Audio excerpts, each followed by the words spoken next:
मैं डॉक्टर आनंद प्रदीक्षित जीवन प्रबंधन चैनल पर आपके समक्ष उपस्थित हूँ। कल एक वीडियो बनाया था स्वान सॉन्ग। हंस के विषय में कहा जाता है कि वो मरते समय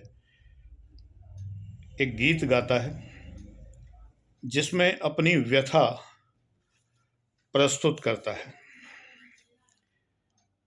एक बड़ी मज़े की बात यह है, अब वो वीडियो नहीं है, मैंने प्राइवेट कर दिया या कहिए डिलीट कर दिया। एक बड़ी मज़े की बात यह है कि बहुत से लोग कवि, लेखक, रचनाकार, अब नए ज़माने में यूट्यूबर को समझ ही नहीं पाते हैं।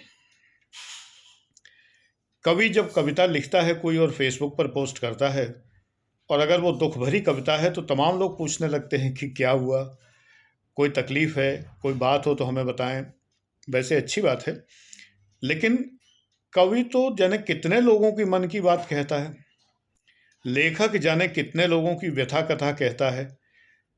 मैंने वीडियो में कहा भी था कि ये उन तमाम लोगों की तरफ से है जिन्हें जीवन में ये अफसोस रहा कि उनकी सच्चाई को लोगों ने नहीं पहचाना।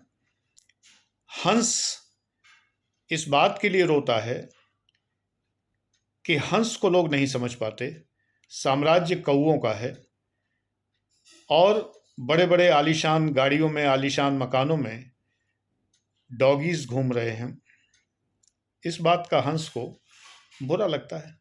मैंने क्लियर कहा था कि हंस हंस है, सांसारिक है, इसलिए उसको बुरा लगता है। यदि वो परमहंस हो जाए तो ये बुरा ना लगे। ये मेरी कहानी नहीं है। मेरी कहानी सिर्फ इतनी है, जो उस पूरे वीडियो में जो मैंने अपने को जहां रखा था, वो सिर्फ ये है कि मैं सच बोलता हूं, तो मेरे वीडियोस के व्यूज़ इतने कम हैं, और जो लोग फ्रॉड करते हैं, झूठ बोलते हैं, गलत बोलते हैं, उनके व्यूज़ मिलियंस में होते हैं। सभी के नहीं, बहुत से क्रिएटर्स हैं, बहुत अच्छे लोग हैं, लेकिन कुछ लोग सरासर झूठ बोलते हैं, गलत बोलते हैं, उनके व्यूज़ मिलियंस में हैं। तो ये व्यथा तो मुझे भी है। बस इतना ही मेरी कहानी थी उसमें। हंस हंसिनी को एक आलीशान मकान नहीं दे पाया ये मेरी कहानी नहीं है। हम अपने छोटे से मकान में खुश हैं, मेरी पत्नी भी। इसीलिए मैंने डिलीट कर दिया। मैं जानता हूँ कि लोग सही नहीं समझेंगे। मैं तो अपनी छोटी सी नैनो कार में पत्नी के साथ घूमकर बड़ा प्रसन्न था।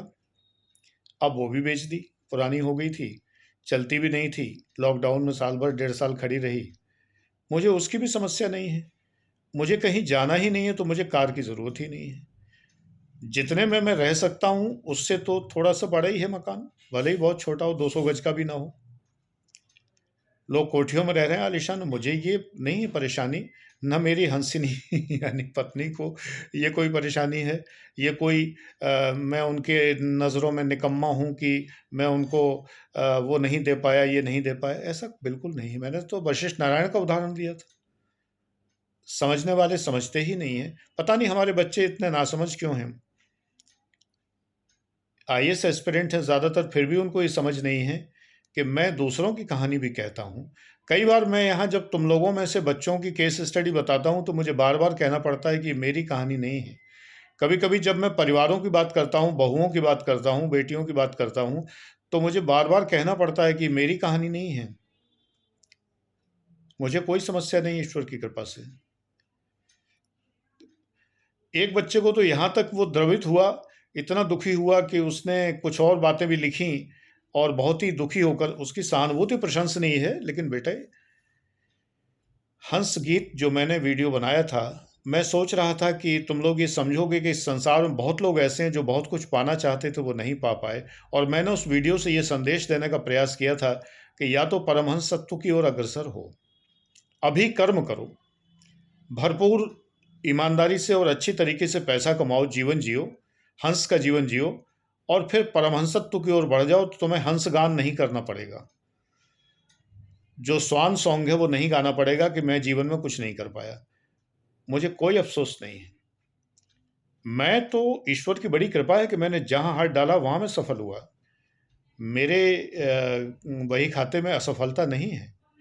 मैं प्रोफेसर रहा, पीसीएस अधिकारी बना, एक बार नहीं 4 बार बना, असिस्टेंट कमिश्नर बना, ट्रेजरी ऑफिसर बना, रीजनल ऑडिट ऑफिसर पर नियुक्ति हुई, बीडीओ पर नियुक्ति हुई, नहीं ज्वाइन की इन दोनों को। 2 बार प्रोफेसर रहा, कोचिंग खोली, कोचिंग ईश्वर की कृपा से खूब चली। सब जिस वक्त मैंने ऑफलाइन कोचिंग बंद की थी तो वो पूरी भरी हुई कोचिंग थी, सारा क्लास भरा हुआ था और विदेशों में बच्चे पढ़ रहे थे। इस समय भी एडमिशन्स की कोई कमी नहीं है, ईश्वर की बड़ी कृपा है, मेरा काम चल रहा है। बस मैं काम चलाने को ही मानता हूँ, कोई कमी नहीं है। और काम थोड़ा ज़्यादा में चलता था, अब नॉर्मली चलने लगा है, कम में। मेरी एक छात्रा है, कल उसने मुझे परसों फ़ोन किया बर्थडे के दिन, तो उसने कहा, पुराने छात्रों को सभी अनुमति है जो फेस टू फेस पढ़ते थे, तो उसने मुझसे कहा कि सर मैं आपसे बात करना चाहती हूँ, समय दे दीजिए। मैंने कहा ठीक है बेटा, समय तुम्हारा ये है। तो उसका फिर फ़ोन आया बाद में, बड़ी अच्छी बात उसने की। मैं उसे बहुत एप्रिशिएट करता हूँ और बहुत उसके एथिक्स के बिहेवियर को बहुत मानता हूँ। उसने ये कहा कि ये अल्लाह का हुक्म है कि हम जैसे उम्र में बड़े होते जाएं, वैसे वैसे हम अपनी ज़रूरतें कम करते जाएं। हिना खान उसका नाम है, और हिना अगर सुन रही हो तो मैं तारीफ़ करूँगा कि वृंदा के बाद हिना ने वो बात कही है जिससे मैं कह सकता हूँ कि बहुत से मेरे छात्र भी मेरे गुरु की तरह हैं, मेरे टीचर्स की तरह से। मैं उन छात्रों को बहुत प्रशंसित करता हूँ सदैव, जिनसे मैंने कुछ सीखा है। हिना ने बहुत अच्छी बात ये कही। इसी तरह से एक मेरी छात्रा थी जिसने एकांत में रहने को एंजॉय करने के ऊपर बहुत कुछ क्लास में बोला और मैं उससे प्रभावित हुआ। और मैं तब से, एक ज़माने में अफ़सर रहा था तो भीड़ पसंद करता था, तो मेरा भीड़ पसंद करना कम होता चला गया और मैं एकांत को पसंद करने लगा।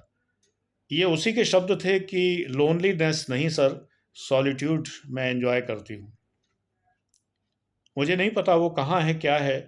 कभी कभी इंस्टाग्राम पे नज़र आती है, लेकिन वो शायद अकाउंट उसका चल नहीं रहा। तो मैं वृंदा को सदैव, मैं कहता था छोटी सी बिल्ली, क्योंकि वो अपनी हर पोस्ट म्याऊं से शुरू करती थी, म्याऊं लिखती थी पहले। तो नन्ही सी बिल्ली 12th में पढ़ती थी, तब से मेरे क्लास में पढ़ रही थी। उसका एडमिशन 4 साल का था। फिर वो बीच में कहीं ट्रांसफ़र्स वगैरह, पेरेंट्स के ट्रांसफ़र होते हैं, बच्चों पर प्रभाव पड़ता है, चले जाते हैं, जो भी पता नहीं, मुझे संपर्क नहीं रहा। और बच्चों को मैं अपनी तरफ से कभी कॉल और मैसेज नहीं करता, एक प्रोटोकॉल मैंने बनाया, अगर वो ही संपर्क करते हैं तो मैं उत्तर देता हूँ। पहली बात तो ये कि बच्चे इतने हैं, मेरे प्यारे बच्चे भी इतने ज़्यादा हैं कि सबको कॉल करूँ तो कैसे करूँ। और दूसरी बात ये है कि अपनी तरफ से कॉल करना उनकी व्यस्त ज़िंदगी में, ये युवा भारत है जो कि भारत को प्रगति की ओर ले जाने में लगा हुआ है। अब मैं बूढ़ा-बाढ़ा आदमी, मैं उसको डिस्टर्ब करूँ, ये उचित नहीं है। याद करता हूँ बहुत लोगों को, तो मन से एक ही बात निकलती है, गॉड ब्लेस यू बेटा। और ये मैंने सबको सिखाया कि जब किसी को याद करो तो आई मिस यू मत कहो, बोलो कि गॉड ब्लेस यू, ये बोलो।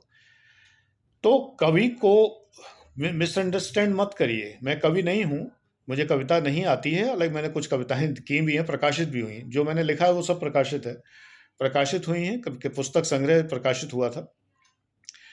तो बस उतनी ही लिखी, इसके बाद तो सरकारी नौकरी में आने के बाद तो बड़ा मुश्किल होता है। कवि हृदय समाप्त हो जाता है, मर जाता है क्रूरता के कारण। नौकरी भी क्रूर नौकरी, सेल्स टैक्स की नौकरी तो बड़ी क्रूर नौकरी होती है, एकदम जल्लाद की नौकरी। लोगों से उनका व्यापार छीन लेते हैं हम लोग, उन्हें जेल भेज देते हैं, उन्हें क्या-क्या नहीं सताते हैं। ये कर्म है, जल्लाद की नौकरी मिली है तो क्या करें। मैं भूल गया था कि मुझे ट्रेज़री अफ़सर ही जॉइन करना चाहिए, रहना चाहिए था। मैं पहले ट्रेज़री ऑफ़िसर था, जहाँ मेरा काम वृद्धों को पेंशन बाँटना, सभी विभागों को वेतन बाँटना इत्यादि था। ये ज़्यादा पुरसुकून काम था। वो उस वक़्त कुछ गलत निर्णय हुआ जो मैं सेल्स टैक्स में आ गया, नहीं आना चाहिए था और मैं बहुत परेशान भी रहा। जब कर्म ऐसे करेंगे तो परेशानी तो होगी, भले ही वो सरकारी कर्म है, कर्तव्य है, फिर भी आहों का और बद्दुआओं का असर तो होता है। तो इसलिए तो मैं ये कहता हूँ कि कभी भी फ़ेसबुक पर किसी, जैसे अब वो किताबों का तो ज़माना नहीं, वो किताबों में हम कोई लेखक से मुखातिब नहीं होते, सीधे लेखक पर कमेंट तो करते नहीं थे। फ़ेसबुक पे ये होता है, किसी लेखक ने कोई रचना लिखी, किसी कवि ने कोई कविता लिखी, किसी यूट्यूबर ने कोई भाव व्यक्त किए, तो आप ये मत समझिए कि उसके भाव हैं। वो तो सारी दुनिया की कथा कहता है।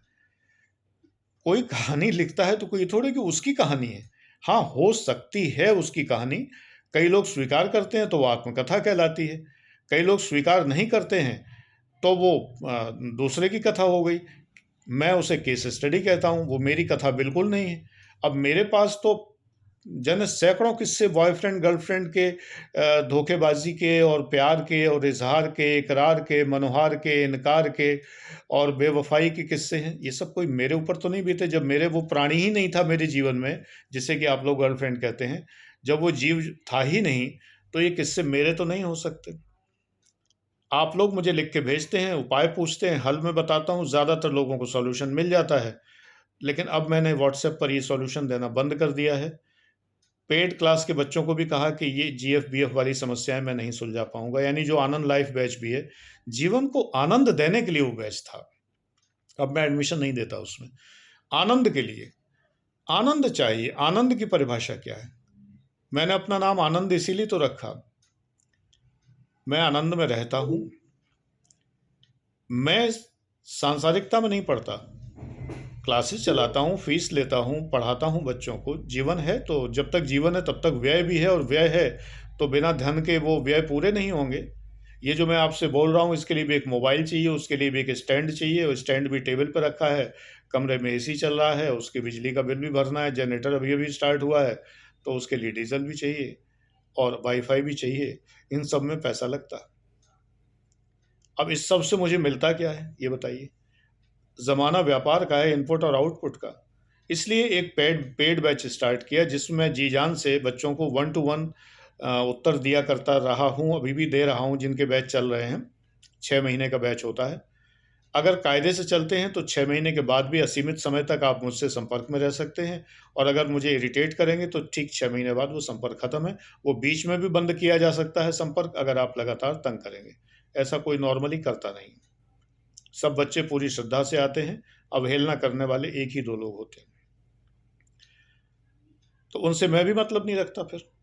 मैनू की, जब मेरी बात के लिए आप कहते हैं कि मैनू की, तो आपके लिए मैं भी कहता हूँ मैनू की, इक्वेशन बराबर हो गई। क्या कर सकते हैं? भाई क्षमा बड़े को चाहिए, छोटे को उत्पात, तो कब तक उत्पात करेंगे छोटे, है ना? तो कभी-कभी तो फिर होता है कि भगा देना पड़ता है। अच्छा चलो बाहर खेलो जाके, भागो यहाँ से, बहुत हो गया। जब बच्चा मान ही ना रहा हो, तो क्या करिएगा? है ना? ये बात होती है। 1 बार, 2 बार, भगवान कृष्ण ने भी कहते हैं कि वो 100 बार की गलतियाँ क्षमा करने, 99 बार की गलतियाँ क्षमा की, 100वीं बार में उन्होंने कहा नहीं करेंगे। तो इंसान है, बड़ी जल्दी ही धैर्य चुक जाता है। तो आप सब लोगों से मैं ये कहता हूँ, किसी चीज़ को क्रिएशन समझिए। हर चीज़ आत्मकथा नहीं होती है, हर चीज़ अपनी नहीं होती है। मैंने कई एग्ज़ाम्पल्स दिए, मैं समझ गया था, लेकिन वीडियो बनाते ही समझ गया था कि बहुत से लोग नहीं समझ पाएँगे। एक बच्चे ने तो यहाँ तक प्रस्ताव रखा, वो बड़ा द्रवित हुआ, दुखी हुआ कि हम सब लोग मिलके एक वो बनाते हैं और हर महीने आपके खाते में कुछ पैसे ट्रांसफ़र कर दिया करें। तो अरे बेटा, मैंने कहा ये बात नहीं है, ईश्वर न करे कभी ऐसी नौबत आए, मैं कोई इसलिए थोड़ी कह रहा हूँ। ऐसे लोग हैं, उनकी सहायता करिए, संस्थाएँ खोजिए, जो लोग ऐसे हैं जिन्हें ज़रूरत है, उनकी सहायता करिए, अगर आप कर सकते हैं। अरे! ये सोशल मीडिया है बेटा। मेरे एक छात्र ने लिखा कि हम सब लोग एक ग्रुप बनाकर सर के व्यूज़ बढ़ाने का प्रयास करते हैं, तो उसके कमेंट पे कमेंट भी नहीं था। ये सोशल मीडिया है। यहाँ पर हम सब लोग आदी हो गए हैं, जो मिलता है ले लो, क्योंकि फ्री में सब लोग बाँट रहे हैं, तो उन्हीं में से आप मुझे भी समझते हैं। लेकिन तमाम लोग फ्री जो बाँट रहे हैं, उसके पीछे बहुत से उद्देश्य हैं। तमाम ग्रुप इसलिए बने हैं कि वो स्टडी मटेरियल या टेस्ट सीरीज़ ₹500, ₹250, ₹700, ₹1000 में बेच रहे हैं। पहले आपको टेलीग्राम की पुस्तकें देंगे, ये करेंगे, वो करेंगे, ये सब कर रहे हैं लोग बाग। ठीक है, उनकी आजीविका है, करने दीजिए।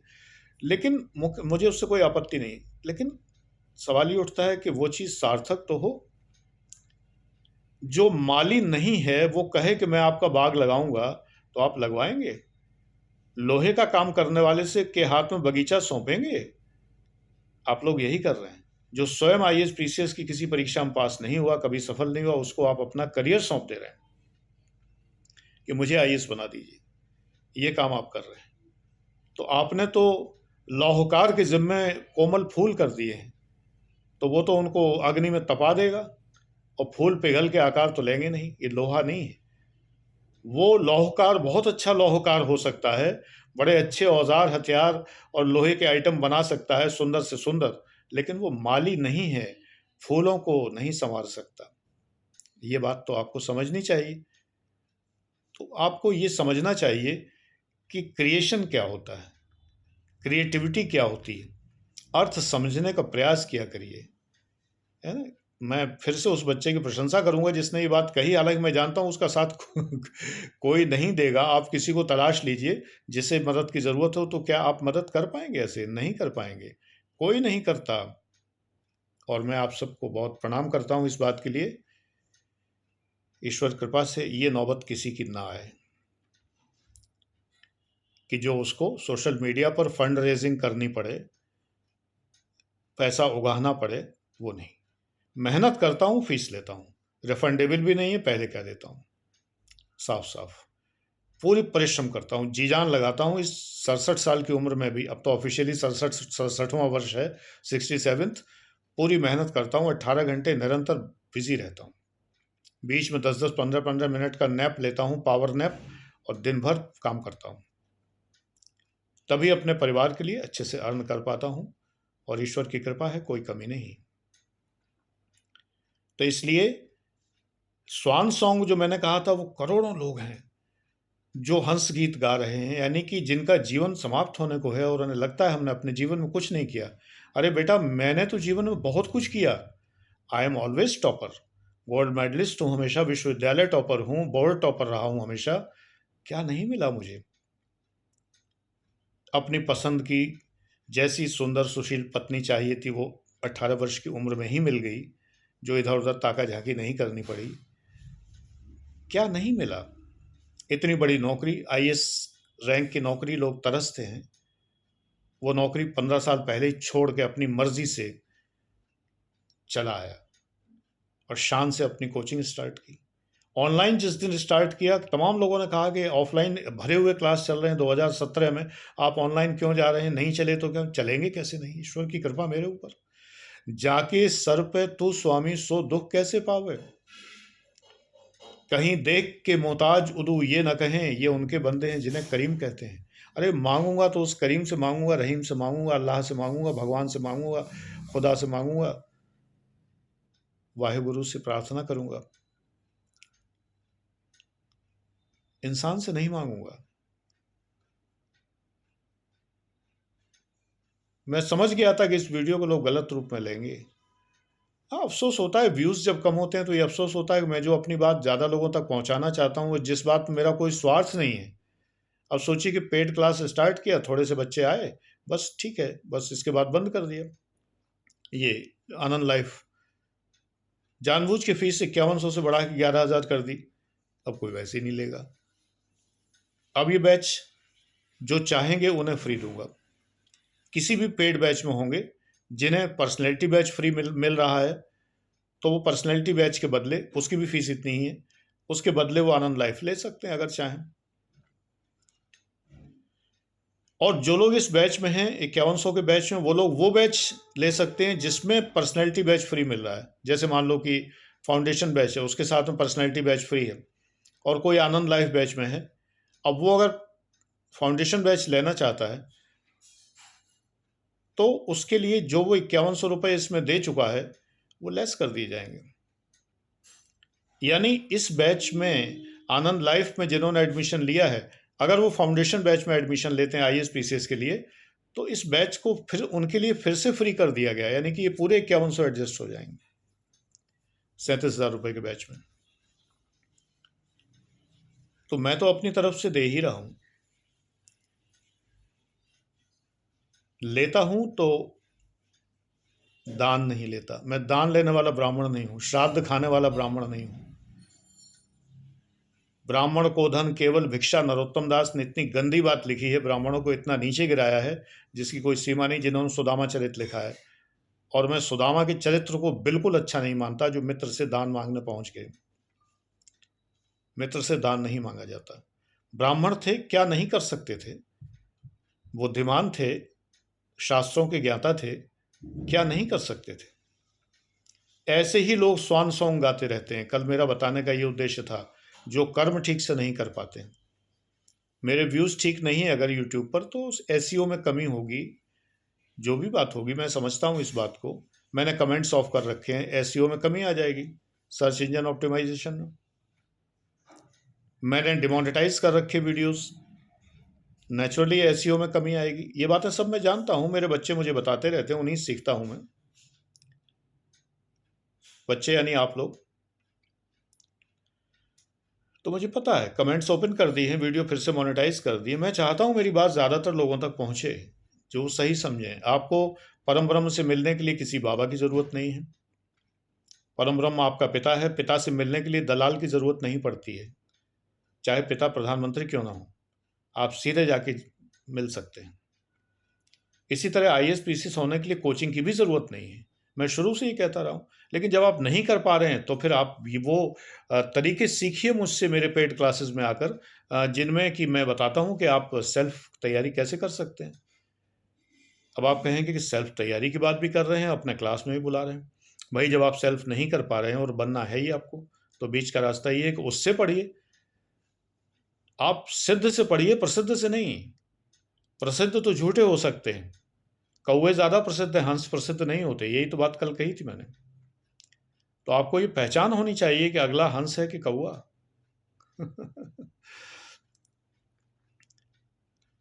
अफसर से पढ़ेंगे तो ही तो अफसर बनेंगे। जो कभी पास ही नहीं हुआ, वो आपको वो मंत्र नहीं दे सकता जिससे आप पास होंगे। यही बात कहता हूं। मैं जानता हूं ये सब बातें। मैं वो हंस नहीं हूं जो मरण गान गाता है कि हाय, मैं जीवन में कुछ नहीं कर पाया। अरे, जितना जरूरत थी उससे ज्यादा मिला, ईश्वर की कृपा है। आपके सबके बच्चों के लिए मैं यही चाहता हूं कि आपको जीवन में सब कुछ मिले, और वो हंस गान आपको न गाना पड़े। हंस गान कौन गाता है? हाँ, प्रोफेसर वशिष्ठ नारायण हैं, उनकी अप्रोच सही नहीं रही। अब हम केवल ये रोते रहें कि वशिष्ठ नारायण को उचित सम्मान नहीं मिला, कि ये नहीं मिला, इतने से नहीं काम चलेगा। जो लोग रो रहे हैं, उन्होंने क्यों नहीं वशिष्ठ नारायण को ऊपर उठाया? एक मैथमेटिक्स के बड़े ही बहुत प्रसिद्ध प्रोफेसर हुए, जिनकी मृत्यु हाल ही में हो गई। मैं उन्हें उस जमाने से पढ़ रहा हूँ जब मैं स्टूडेंट था। या आयरन प्रोसेसिंग की एक प्रोसेस थी जिसको भारत में मान्यता नहीं मिली, लेकिन ब्रिटेन में स्टील प्लांट्स ने उनकी प्रोसेस अपना ली और उनको $1 मिलियन दिए। जहांगीर होमी भाभा को हिंदुस्तान में क्लर्क की नौकरी भी नहीं मिली और नोबेल पुरस्कार मिला जब वो अमेरिकन नागरिकता ग्रहण की। सर सीवी रमन को भारत ने कोई मान नहीं दिया, नोबेल पुरस्कार मिला, विदेशी नागरिकता थी। तो ये तो हम भारतवासी हैं, कदर नहीं करते हैं। हम हंस की कदर नहीं करते, कौओं की कदर करते हैं। अब हंस तो कौआ बनेगा नहीं। तो बेटे, अगर आप हंस हैं, तो आज का आधुनिक हंस ऐसा होना चाहिए जिसे पीआर आता हो, पब्लिक रिलेशन आता हो, जिसे यूट्यूब या सोशल मीडिया पर प्रसिद्ध होना आता हो। हाँ, मुझे उतना नहीं आता है, तो मैं इससे दुखी नहीं हूं। आश्चर्य मुझे उन लोगों पर है, नुकसान किसका है? मेरा नहीं है, मेरा तो काम चल रहा है। नुकसान उनका है जिन्हें सत्य कभी सुनने को मिलेगा ही नहीं। वे यही प्रश्न सुनते रहेंगे सदैव कि आईएएस के इंटरव्यू में पूछा जाता है कि मैं आपकी बहन के साथ भाग जाऊं, अचानक सुबह उठें, आपको पता चले आप गर्भवती हैं, ये लड़कियों के आगे गोल गोल क्या लटक रहा है। ऐसे क्वेश्चन यूट्यूब पर मिलियंस व्यूज मिल रहे हैं। तो जिन्हें मेरे वीडियोस नहीं मिलेंगे, वो समझते रहेंगे कि आईएएस में यही पूछा जाता है। मूर्ख मंडली हिंदुस्तान में चारों तरफ घूम रही है। तो ये कौवे नहीं है तो क्या है? हंस की बात कोई सुन नहीं रहा, क्योंकि हंस को सर्च इंजन ऑप्टिमाइजेशन नहीं आता। मस्त हूं, हमेशा कहता हूं, तुमसे भी कहता हूं, मस्त रहो, त्रस्त न हो, न त्रस्त करो, व्यस्त रहो। परेशान हुए तो ध्वस्त हो जाओगे। ये संसार आपको ध्वस्त करने के लिए। तो कवि और लेखकों का हृदय समझिए। यूट्यूबर भी आज का कवि लेखक है, उसका हृदय समझिए। जब वो कुछ बोलता है तो वो सदैव अपनी व्यथा नहीं कहता है, वो दूसरों की भी कहता है, और मैं तो खास करके। Thank you.